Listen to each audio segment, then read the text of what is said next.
The Thunderbolt, America's flying juggernaut. A name once ridiculed, soon to be feared. This was the heaviest single-engine fighter of the Second World War, a machine that looked far too clumsy to survive. Yet it reshaped the very logic of air combat. With more than 15,000 produced and armed with 850 caliber machine guns, it carried more firepower than any fighter before it and became the backbone of America's daylight campaign over Europe. But how did an aircraft mocked as a flying milk bottle transform into the nightmare of the Luftwaffe in less than 2 years? From the skies above France in 1943 to the beaches of Normandy in 1944, the Thunderbolt tells a story not merely of design, but of industry, training, and the psychology of men at war. It is more than a tale of steel and engines. It is the saga of how American industrial might, fused with relentless adaptation, shifted the balance of the air war and marked the emergence of a new global power. The memory of a smirk tells us more than statistics. Oberleutnant Ralph Ermachin, gazing through the crystalline canopy of his Focke-Wulf, 190 amperes 5, regarded the bulky American intruders with the condescension of a veteran who had survived Poland, France, Britain, and Russia. To him, the Republic P-47 Thunderbolt was not a fighter at all, but a caricature of one, a swollen fuselage, an overlarge propeller, the posture of a beast straining for breath. His radio quip, "They send us flying milk bottles," captured the cultural self-assurance of a Luftwaffe that had ruled European skies since 1939. Yet what Hermachin could not perceive in that instant was the hidden arithmetic of mass production. 16 P-47Cs from the 4th Fighter Group clawed upward toward his formation on the 8th of April 1943. Each weighed over 7 tons. Each powered by a Pratt & Whitney R2800 double Wasp. An engine engineered to deliver sea-level power at 27,000 feet. Behind the steel and aluminum was a continent's worth of foundries, machine shops, and oil refineries mobilized by the United States wartime economy. Major Donald Blakesley, only recently transferred from the RAF's Spitfires, understood what his novice squadron did not. These machines demanded a new doctrine. They could not pirouette like Messerschmitts. They could not spiral with Spitfires. Their advantage was not grace but endurance, not finesse but density. The difference mirrored two economies. Germany cultivated elite squadrons, artisanal in skill but brittle in depth. America, with industrial democracy at its back, sought quantity multiplied into quality by sheer training hours and logistical sufficiency.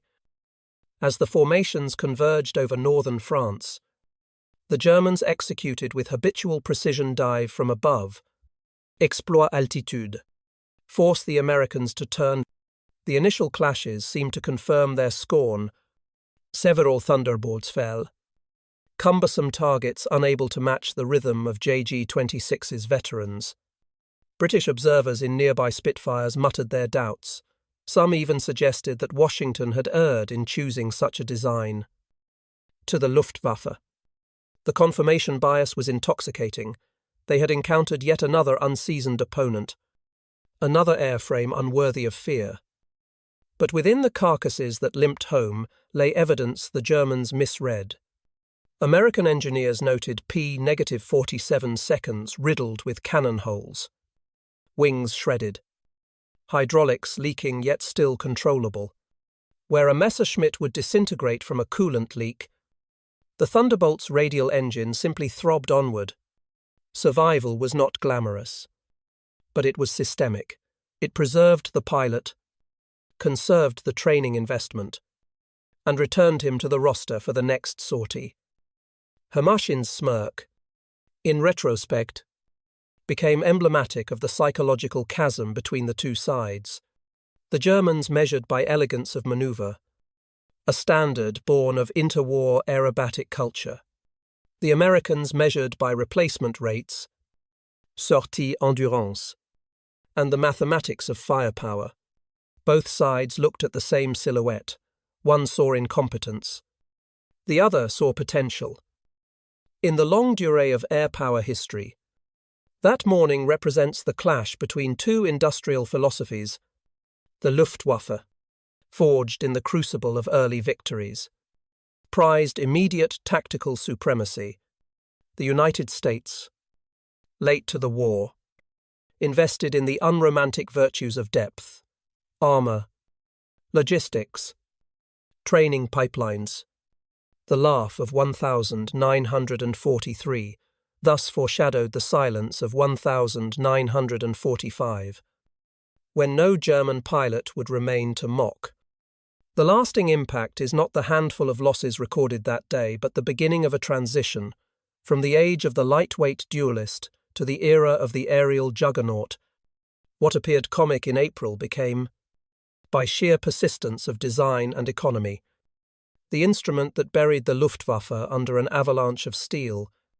Hermakin's smirk, preserved in after-action reports, is therefore less a gesture of superiority than the opening note of a requiem. Factories do not dream. But in the summer of 1940, the panic of collapsing France forced American planners to imagine an interceptor that did not yet exist. The Army Air Corps asked for something light, nimble, able to match the Luftwaffe's best.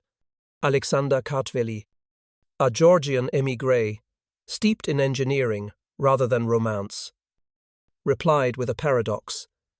He gave them a monster. It will be a dinosaur, he admitted to his team, but one with good proportions.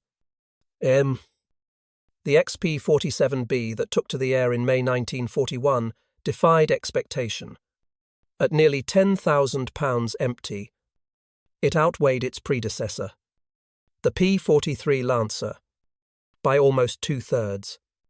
The strange turbo-supercharger system, with ducting that coursed like arteries through the fuselage into a bulky turbine in the tail, gave it the silhouette of a pregnant creature. Test pilots approached it half-joking. Could such a beast fly? It did more than fly. At 27,000 feet, where Messerschmitts gasped, the double Wasp engine breathed with the strength of sea level. Yet the promise of altitude supremacy collided with the perils of training.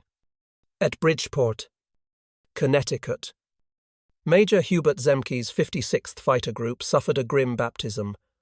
Between September 1942 and January 1943, 18 pilots were lost. 41 aircraft destroyed in accidents.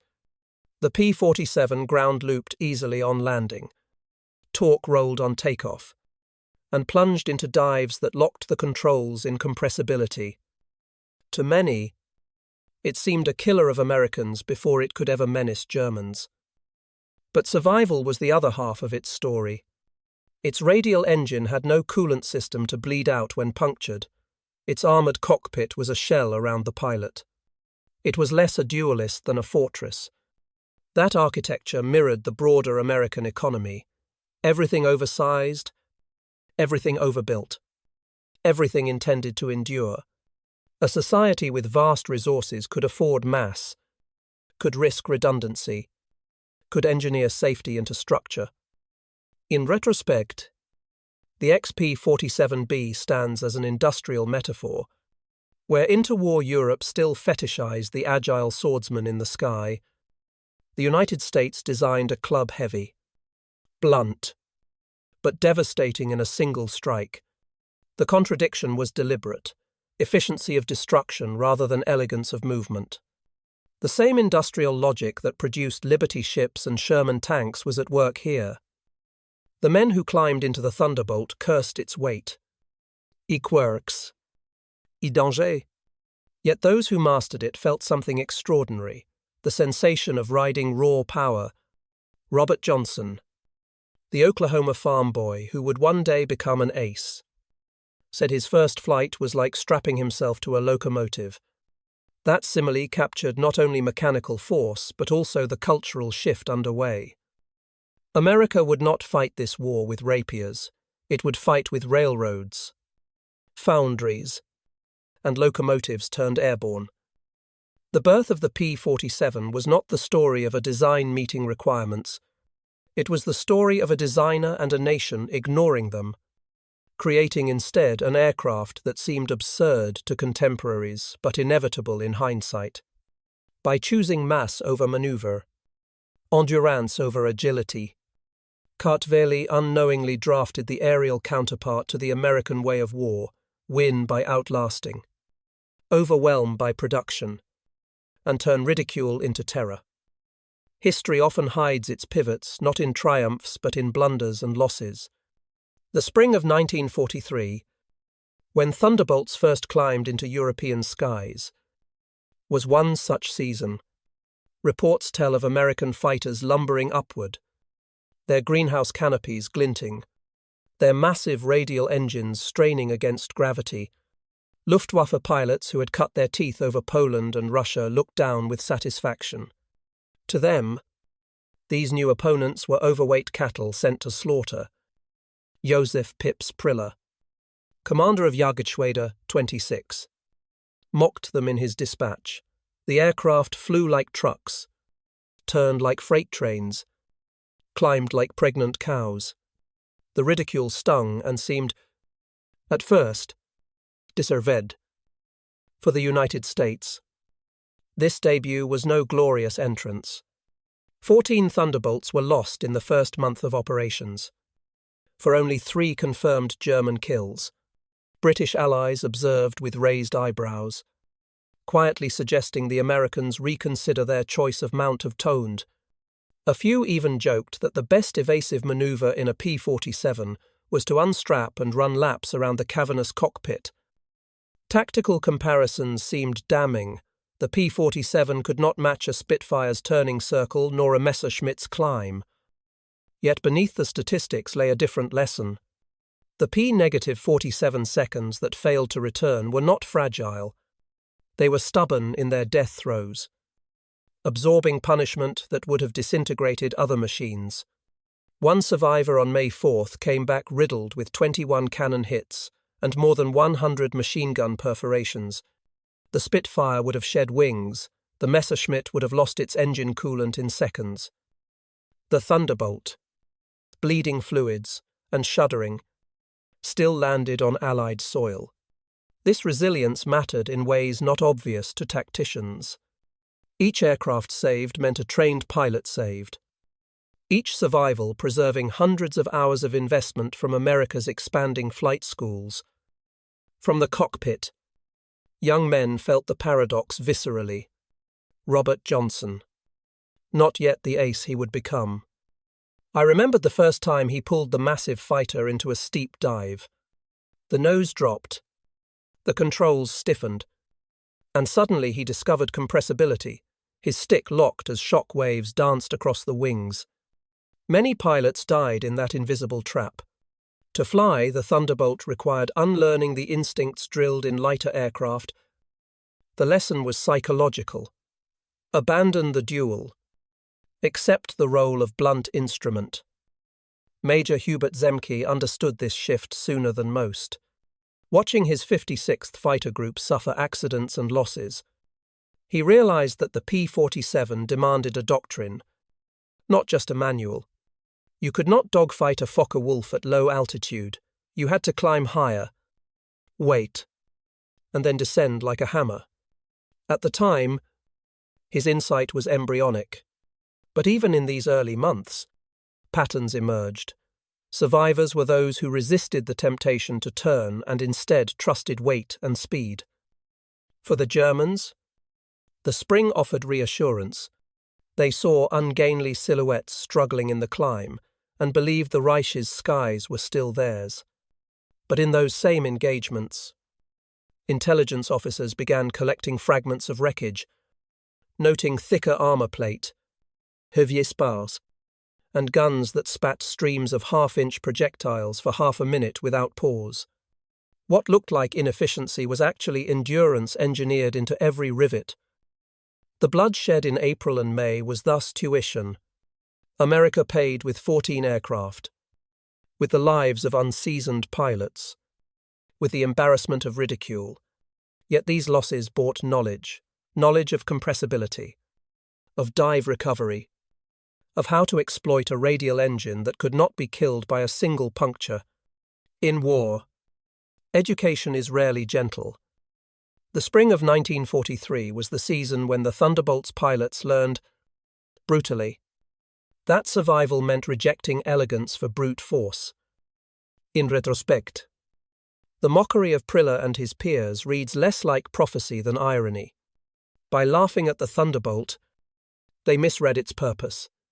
The machine was not designed for a fencing match, but for a campaign of attrition.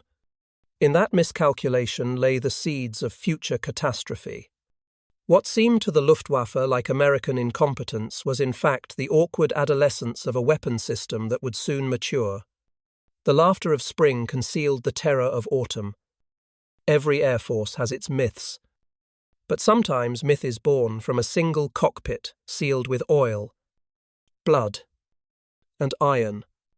On June 26, 1943, Robert S.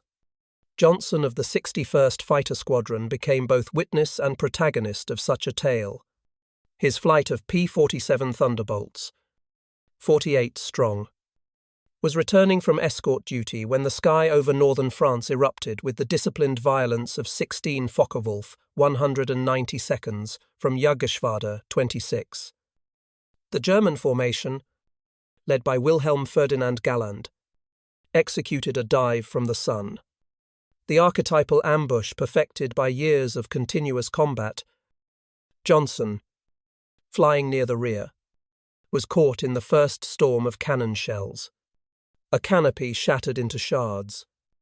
Hydraulic fluid sprayed across his instruments. Flames licked behind the panel. Shrapnel tore into his nose and leg. He tried to jettison the canopy, but a 20mm round had exploded in the track. Welding it shut, he was trapped inside a burning, barely controllable fortress at 27,000 feet. What happened next belongs as much to psychology as to metallurgy. The P-47 should have died. Its forward visibility was gone. Its cowling ripped away. Its engine coughing. Yet Johnson levelled the nose toward England. Gripped by the soldier's paradox, the certainty of death and the instinct to survive, he later described feeling like a passenger rather than a pilot, guiding an enraged beast that refused to collapse. The machine's sheer redundancy thick armour, double control cables, massive radial engine made survival possible where physics said otherwise. Then came the duel that transformed survival into legend. A lone Focke-Wulf, 190, flown by an unidentified German pilot, closed in behind. He emptied his 4-cannon into the Thunderbolt's carcass. Still it flew. He re-engaged with his 2 machine guns, chewing into fuselage and wing. Still it flew. At last, pulling alongside. The German looked across at Johnson's oil-smeared face. Johnson could see his expression shift, from confidence to disbelief, to something like awe. The German saluted and peeled away. Ammunition exhausted, unable to reconcile training with reality. When Johnson's P-47 finally skidded onto the runway at Manston, England, his crew chief stopped counting bullet holes after 200. The armour plate behind his seat bore the impact of a shell that might have ended him. 3 of 4 structural longerons were torn through, control cables nearly severed. Yet the Thunderbolt had brought him home. For the Americans, this episode was not simply a story of miraculous luck. It was empirical proof.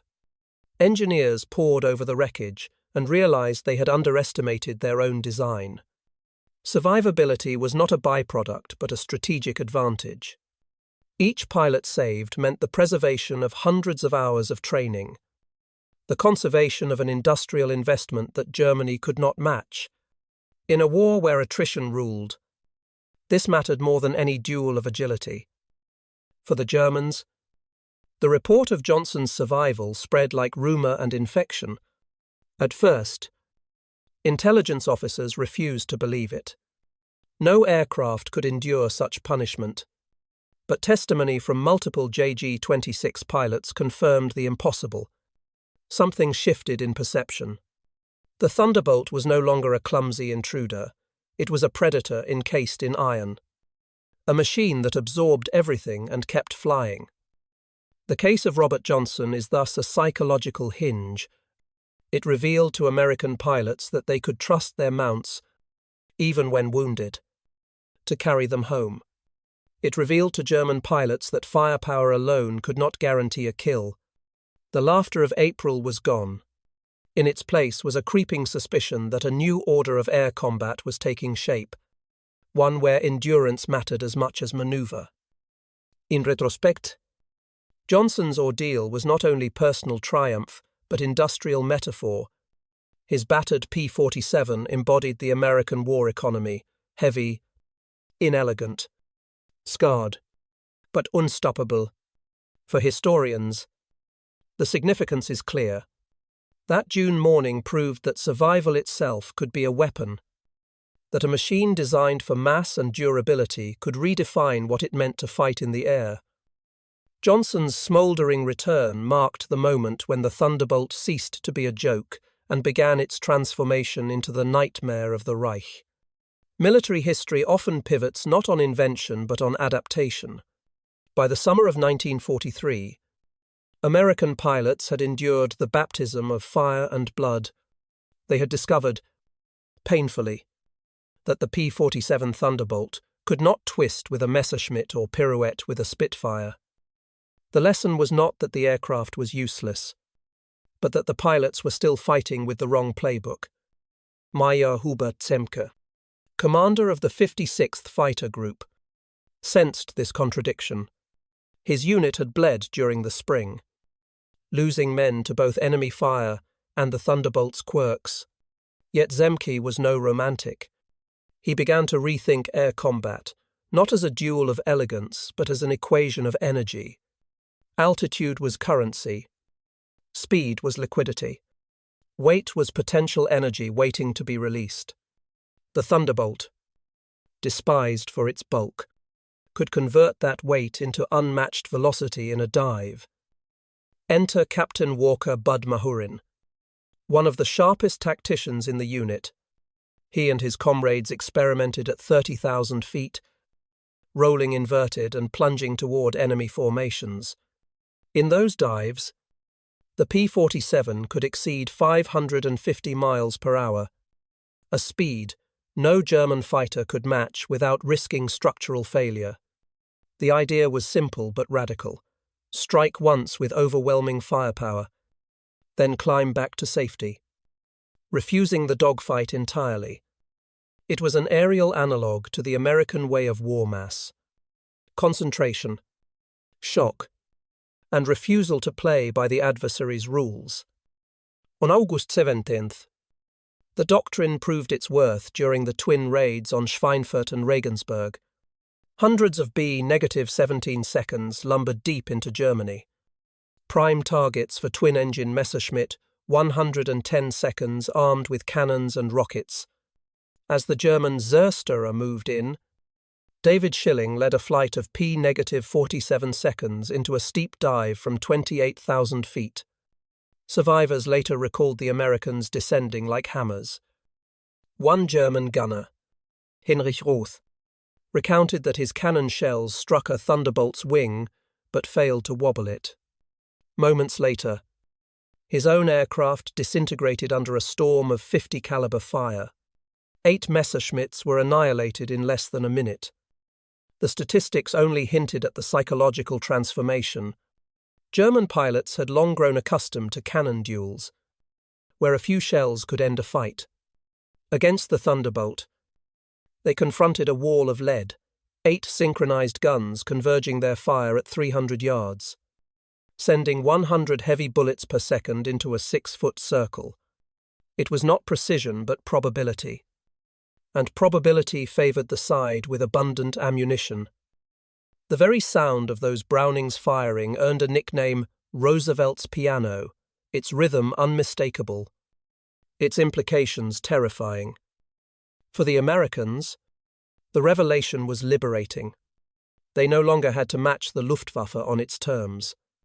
They had found their own grammar of destruction: climb high, dive hard, shoot fast, escape. It was brutal, inelegant, and devastatingly effective.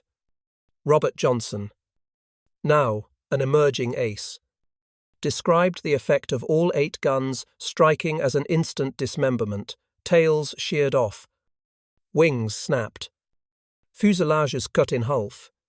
German pilots who survived spoke of aircraft simply exploding, not falling. The transformation of tactics reshaped morale. Where spring had been a season of doubt, summer brought conviction. Pilots began to trust the machine's logic. Losses continued, but they now had a doctrine that matched the aircraft's strengths. The shift paralleled the larger American war effort, where factories, convoys, and training pipelines supplied a depth of resources that Germany could not match. Doctrine and industry were converging into a single overwhelming advantage. Looking back, the summer of 1943 was not the season of victory but of comprehension.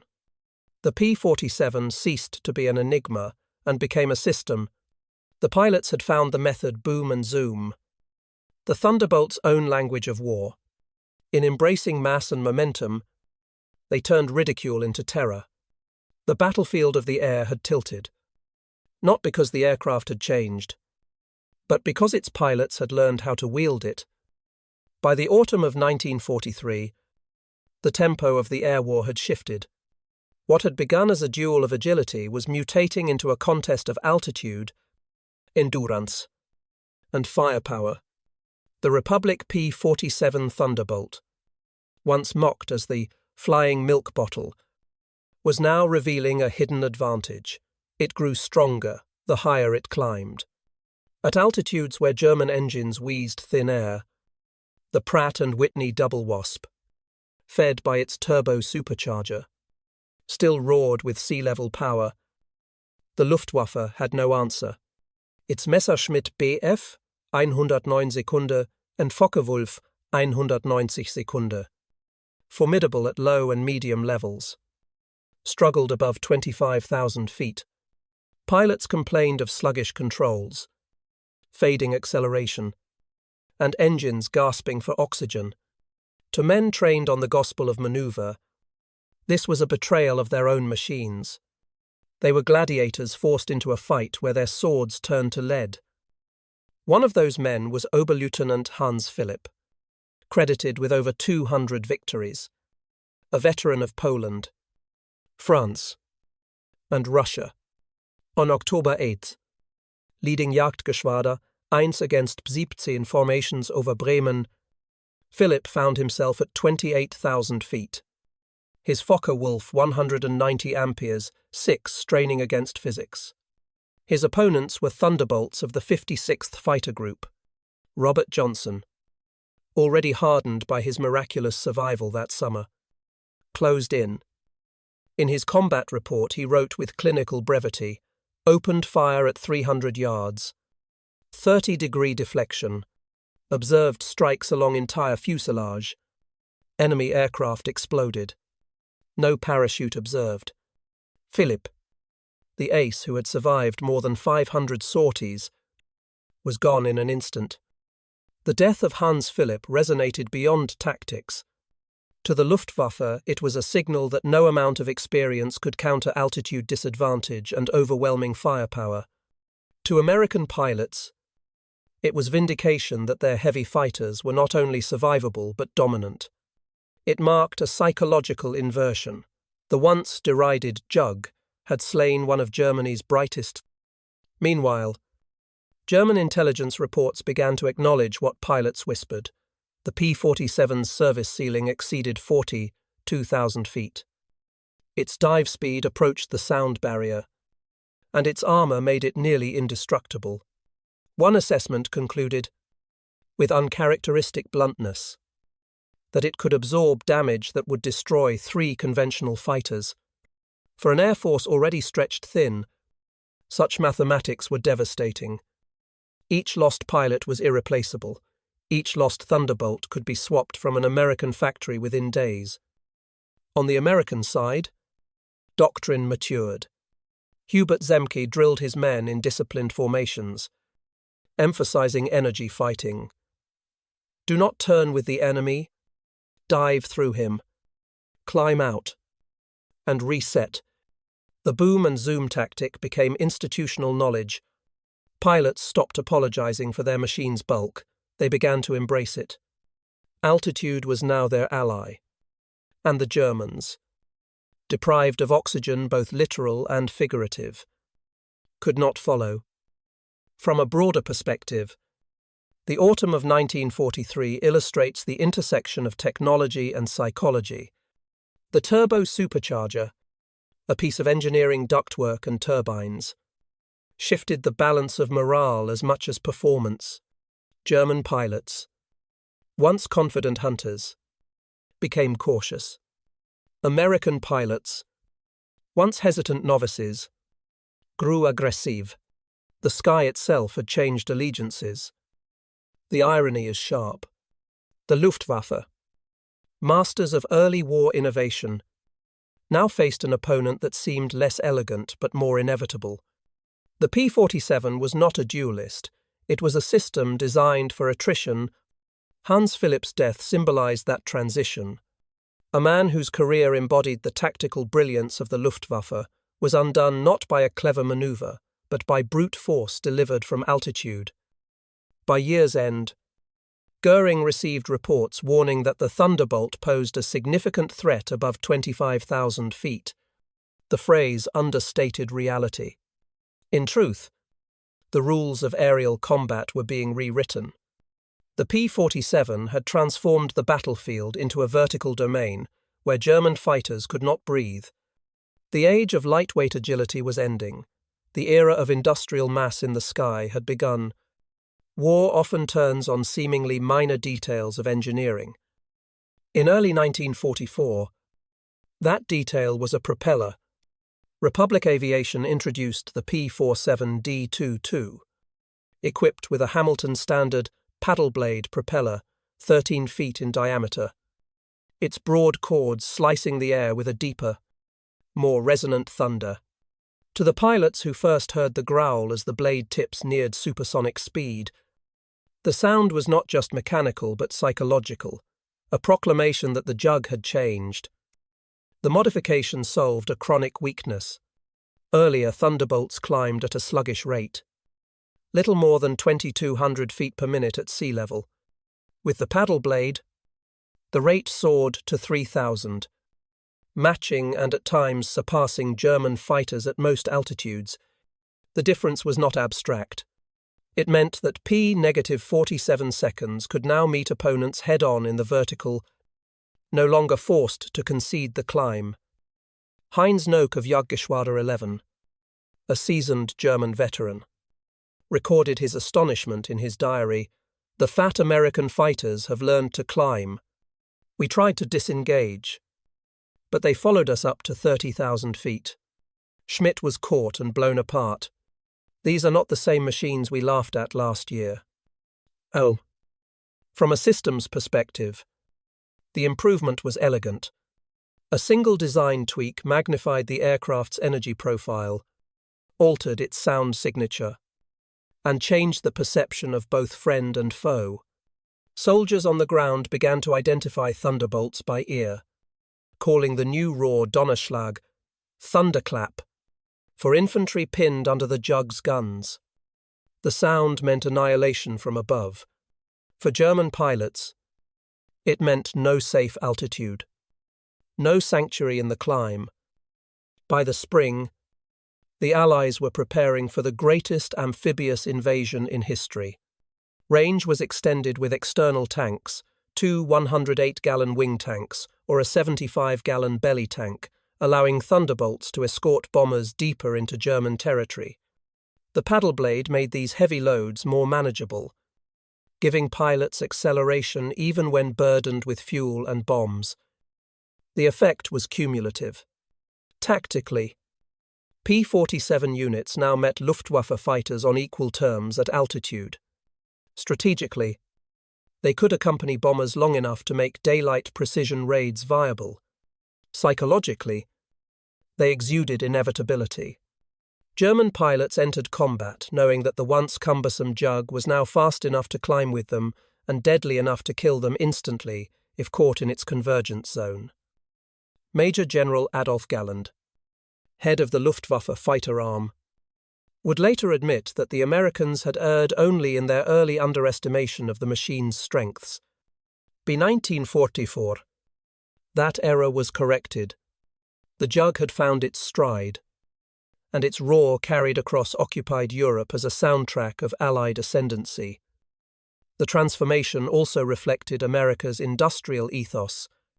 To alter a production line, to replace thousands of propellers with new paddle blades, was no trivial task. Yet factories in Farmingdale and Evansville executed the change with speed that Germany could never replicate. Each technological improvement was multiplied across squadrons within months. For the Luftwaffe, fighting with dwindling fuel and spare parts, the contrast was devastating. By March, the P-47 was no longer an object of ridicule, but an omen. Its sound alone could induce what German medical officers called Jabo fever, fighter bomber fever, symptoms of anxiety and dread at the approach of thunderbolts. What had begun as an ungainly experiment was now a perfected weapon, honed by incremental innovation and mass production. The paddle blade chapter illustrates a broader truth. Wars are not always decided by revolutionary leaps, but by relentless adaptation. A propeller blade altered the climb rate, which altered the tactic, which altered morale, which altered the war. By the eve of D-Day, the Thunderbolt was no longer learning. It was dictating the rhythm of the sky. The thunder began before dawn. Engines warmed on airstrips across southern England, their deep radial growl carrying across hedgerows and villages, still dark from blackout curtains. On June 6, 1944, more than 500 P-47 Thunderbolts joined the aerial armada above Normandy, part of a sky so thick with aircraft that survivors recalled it as a layered ceiling of steel. The invasion of Western Europe, the gamble of Operation Overlord, was now shielded by the Jug.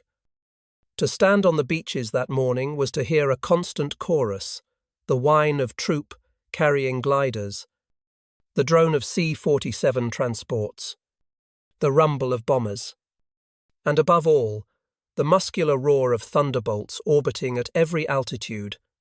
Oberleutnant Wolfgang Fieser of Jachtgeschwader II, one of only 3 German pilots who managed to reach the beaches, reported the scene with despair.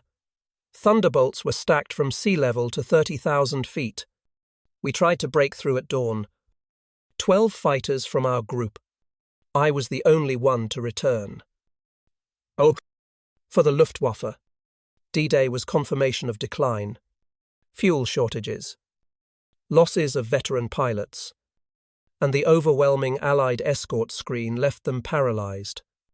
The Thunderbolt formations, now carrying external tanks, could loiter for hours. They shredded German aircraft attempting to intervene.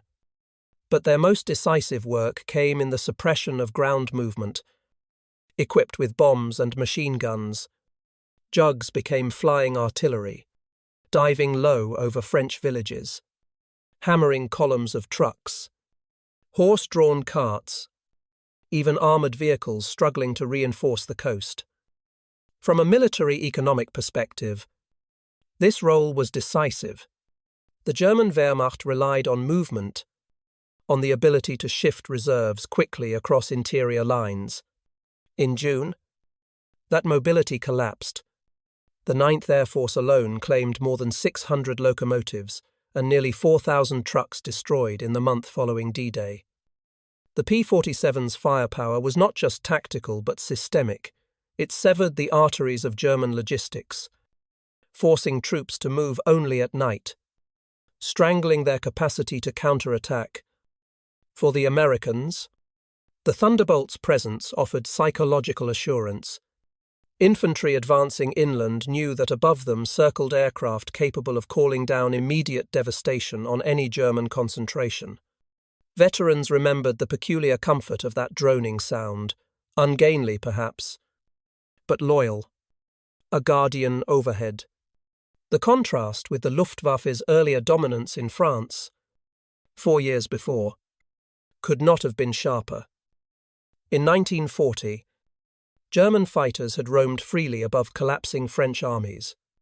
In 1944, it was the Americans whose fighters owned the sky, turning Normandy into a killing ground for any German unit caught in daylight.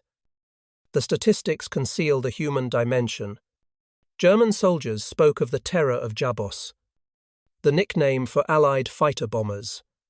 To them, the sight of the broad-shouldered P-47 diving, guns blazing, rockets screaming, was a sensory assault that shattered morale. Medical officers noted cases of Jabo fever, panic attacks triggered by the mere sound of thunderbolts overhead. The battlefield psychology had reversed.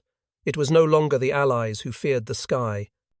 Strategically, the P-47's performance on D-Day marked the culmination of its transformation. From derided newcomer in 1943 to indispensable shield and spear in 1944, it embodied the broader trajectory of American power. Its endurance mirrored the convoys that crossed the Atlantic. Its firepower mirrored the artillery that thundered in support of infantry. And its mass production mirrored the industrial miracle that underpinned the invasion. By nightfall on June 6th, the beaches were secured. The cost had been horrific for infantry. But from the air, the Luftwaffe's contribution was negligible. Thunderbolts had swept the sky clean and carved the roads into smoking ruin. What had once been mocked as a flying milk bottle was now the steel canopy under which the liberation of Europe advanced. For historians, the significance of that day lies not only in amphibious daring, but in aerial supremacy. Without thunderbolts and their kin, no landing craft could have survived. No tanks could have rolled inland. The longest day proved that industrial aviation had become the hinge of modern war.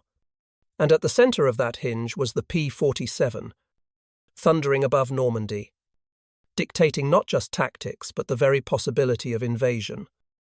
By the late summer of 1944, the Republic P-47 Thunderbolt had completed its metamorphosis, no longer confined to high-altitude escort. It had become the most feared fighter bomber of the Western Front. The very qualities that once provoked ridicule, its bulk, its rugged airframe, its ability to carry weight, were now decisive advantages. The Jug descended from the stratosphere to the hedgerows, remade as a predator of columns, railroads, and tanks. German survivors remembered the sound. They came in low. So low you could see the pilots' faces, recalled Hans von Luck, commander of the 125th Panzer Grenadier Regiment. Engines roaring, rockets screaming. A column of trucks simply ceased to exist. His description was not hyperbole.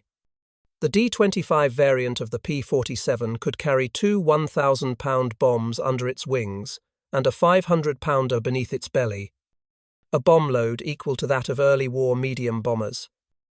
Later models added zero-length rocket stubs, 10 high-velocity 5-inch rockets that struck like mobile artillery.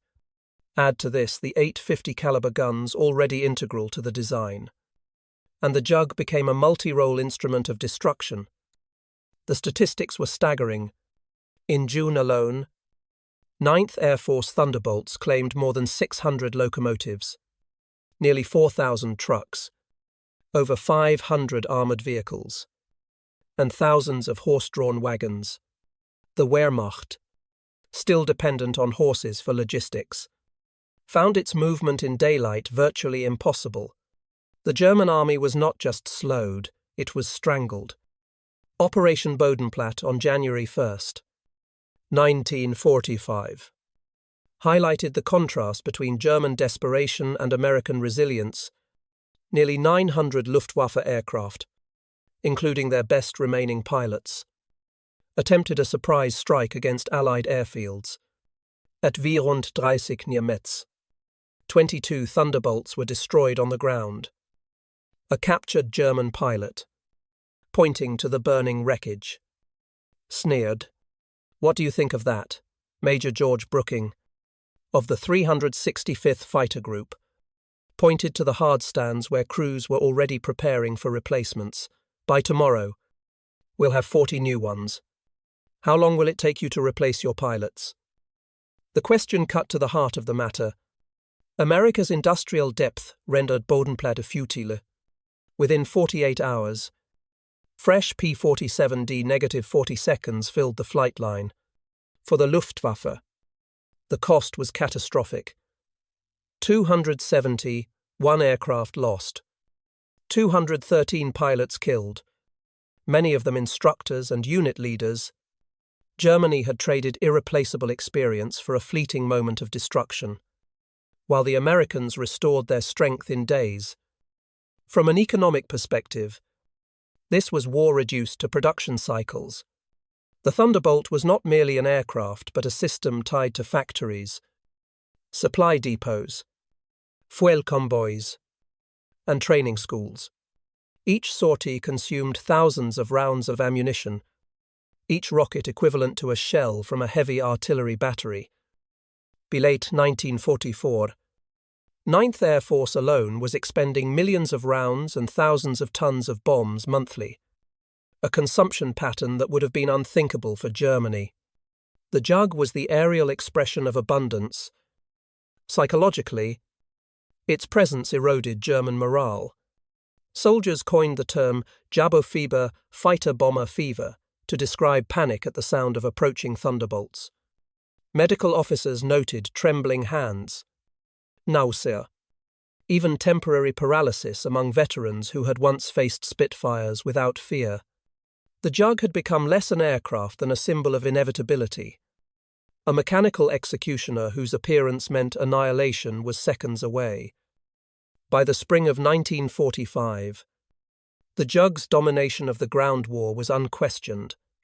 In Europe, P-47 seconds destroyed more than 3,000 German aircraft in the air, over 3,000 on the ground, thousands of locomotives, and tens of thousands of trucks and wagons. The Wehrmacht had been forced into nocturnal existence, its daylight movements reduced to ruin. The ground war thus revealed the final irony. The P-47, designed as a high-altitude interceptor, achieved its greatest impact as flying artillery. It was the machine that married the factory to the battlefield, delivering mass production directly into the trenches, roads, and fields of Europe. In that transformation lay the essence of modern industrial war victory, not through elegance, but through weight, persistence, and inexhaustible supply. When the war began, German pilots looked at the Republic P-47 Thunderbolt and laughed. By the spring of 1945, there was no laughter left. The Luftwaffe existed largely on paper, its fuel reserves exhausted, its veteran dead or captured, its replacements untrained. Yet the Jug still roared above Europe, from low-level sweeps to high-altitude patrols, dictating every layer of the sky. The statistics alone defy comprehension. In Europe, Thunderbolt units destroyed more than 3,700 German aircraft in combat and over 3,300 on the ground. They wrecked some 86,000 railway cars, 9,000 locomotives, 6,000 armoured vehicles, and more than 68,000 trucks. In the Pacific, new long-range variants added another 700 enemy aircraft destroyed in the air. 9th Air Force P-47 seconds flew more than 213,000 combat sorties, dropped 120,000 tons of bombs, and expended 135 million rounds of ammunition. It was annihilation on an industrial scale. But numbers cannot capture the psychological toll. By 1945, German soldiers dreaded the distinctive growl of paddle-blade propellers, a sound they called Donnerschlag, thunderclap. Infantrymen dove for cover at the first vibration. Pilots suffered what their doctors labelled jabophiba symptoms of panic and despair at the mere rumour of thunderbolts in the vicinity. The machine had transcended its physical form to become a weapon of fear. The contrast with Germany's predicament was stark. At the Luftwaffe's interrogation centre at Oberursel, captured Allied flyers were told openly by their questioners that German aircraft were now inferior. Reports compiled through the war reveal the full reversal of perception. In April 1943, the P-47 was dismissed as heavy and unmanoeuvrable. By December, it was a significant threat.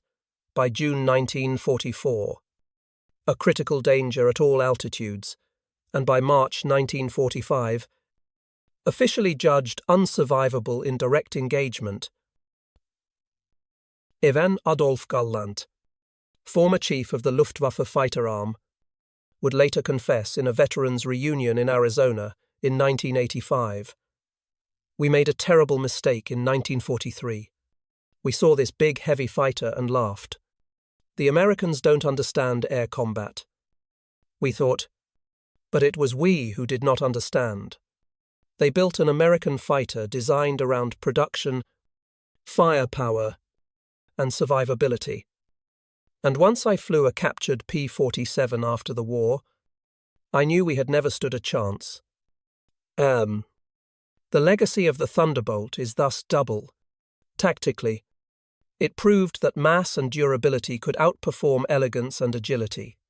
Strategically, it symbolized America's war economy, the ability to produce 15,000 aircraft of unmatched complexity, to supply millions of rounds of ammunition monthly, to train pilots with hundreds of hours in their logbooks, and to replace losses faster than the enemy could count them.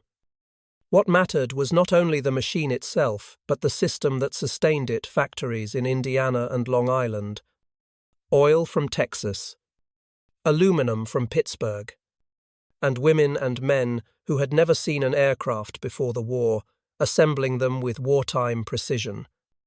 At the United States Air Force Museum in Dayton, Ohio, a restored P-47D sits quietly among legends. Its placard lists specifications.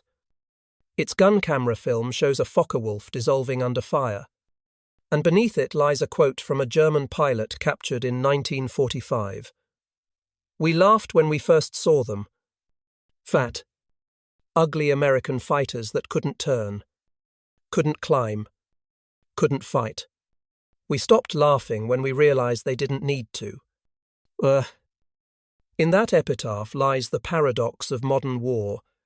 The P-47 Thunderbolt did not embody grace. It embodied survival, persistence, and the will of an industrial democracy to bury its enemies under steel and lead. It began as an object of derision and ended as an instrument of annihilation.